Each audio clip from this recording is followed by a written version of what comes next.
Quando ela tinha 4 meses, o pai dela se suicida. E eu fico com uma bebê de 4 meses na merda, tá? Porque eu dependia 100% daquela pessoa financeiramente, diria até emocionalmente. A minha segurança estava naquela pessoa.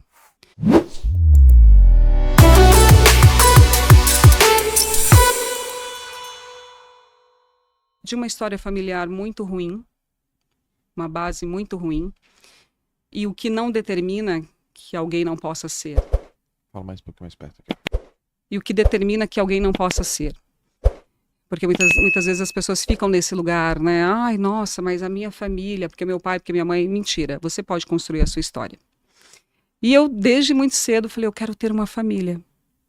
Eu programei isso, eu casei com 22 anos, meu primeiro casamento foi a realização de um sonho, depois de ter passado por tantas superações, de paulada mesmo, porque assim, desde que eu me conheço por gente, eu estou reescrevendo a minha história. Uhum.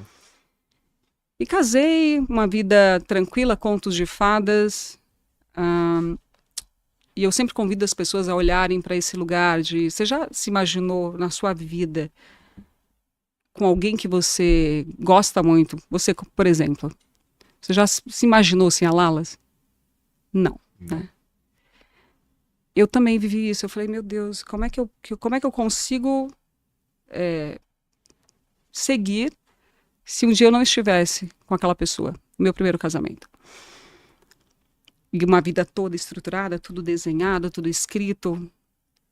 Com 30 anos eu vou ter meu primeiro milhão, eu vou estar casada, bem casada, vou estar com uma filha. Até isso eu escrevi. Uhum. E, Joel, aos 30 anos eu fico viúva do meu primeiro casamento. Toda aquela história, tudo aquilo que eu planejei, tudo que eu tinha de forma tão clara, objetivo, de repente eu me vejo numa situação como se eu estivesse correndo nua no deserto. Sabe, como se tudo tivesse ido embora. A partir do momento que eu soube daquele ocorrido. E aí aquilo de forma muito clara me trouxe uma clareza do que é a vida. Tempo e circunstâncias mudam a todo instante. Então o que a gente acha que a gente tem não nos pertence. Uhum. E a qualquer momento isso pode ser nos tirado. E aí o que ocorre? Eu tinha uma confiança muito grande no outro, de que eu não precisaria talvez me preocupar com muitas coisas na minha vida, porque eu tinha alguém que eu podia me sustentar. E foi assim, uma das piores experiências que eu vivi na minha vida. Ali eu conheci a dor de verdade. Embora eu já tivesse passado por muitas, eu achava que não existia nada pior. Mas ali eu conheci a dor. E por eu ter um entendimento muito grande do que Deus reserva pra gente, porque muitas vezes a gente se coloca num papel de como se... Por que eu tô passando por isso? Eu sou tão boa, eu não mereço. E aí o erro já começa aí. Por que eu sou tão boa e o meu irmão merece passar, mas eu não? E eu ficava questionando isso. Caramba, eu não mereço passar por isso, porque eu já sofri muito, isso aqui era meu sonho. O Senhor me entrega o meu sonho, de repente me tira isso. E agora? Como é que eu faço para reconstruir isso de novo? E aí vou lá, eu junto os meus cacos, que é muito difícil, você reconstruir esse lugar. E não só isso, se achar de novo, porque metade de você foi embora. Uhum. Como é que eu faço? E pode ser que nesse lugar você busque atalhos.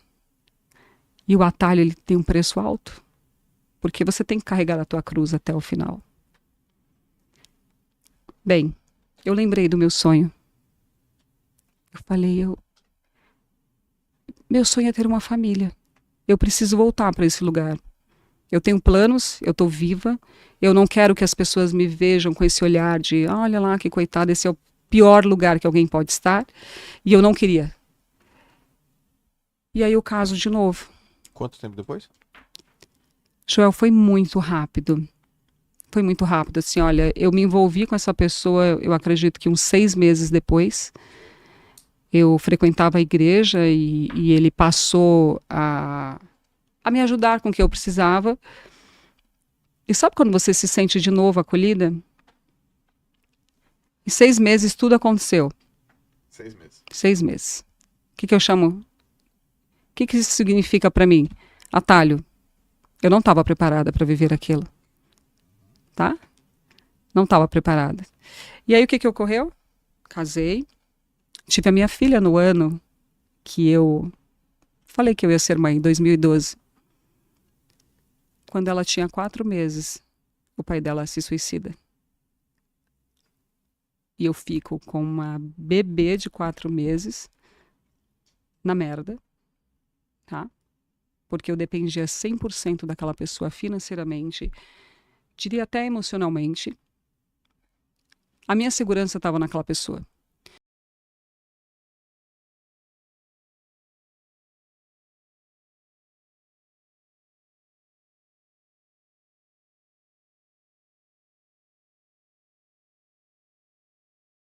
E quando eu digo para as pessoas, se a tua segurança vier de alguém, você não tem absolutamente nada, eu entendi nesse lugar. E eu fiquei com um bebê. Como é que você se reconstrói dessa vez? E por várias vezes, Joel, eu pensei assim, eu vou fazer a mesma coisa. Porque esse fardo está muito pesado para mim. E a minha filha, com 4 meses, enquanto eu a amamentava, ela me olhava no olho. E através do olhar dela, ela me dizia: não ouse. Eu estou contando com você. A minha filha foi meu grande farol de vida. E a dor, ela faz parte do processo. Eu não conheço ninguém que tenha chegado em algum lugar sem a dor. Naquele momento, eu não sabia como que eu ia, de fato, me reconstruir pela segunda vez. Porque eu não morava mais no, no fundo do poço. Eu já morava no porão do fundo do poço. E não mais sozinha, com um bebê de 4 meses, com a sociedade te julgando. Porque não é fácil você ficar viúva 2 vezes. É uma situação, é uma história atípica. E a sociedade me julgando, eu com um bebê, sozinha, tá? Porque a morte do pai dela foi uma situação muito trágica. Isso ocorreu na casa dos meus sogros. E ele tirou a própria vida na frente da mãe. E aquela família deu as costas pra gente. Eram as únicas pessoas que eu tinha para contar.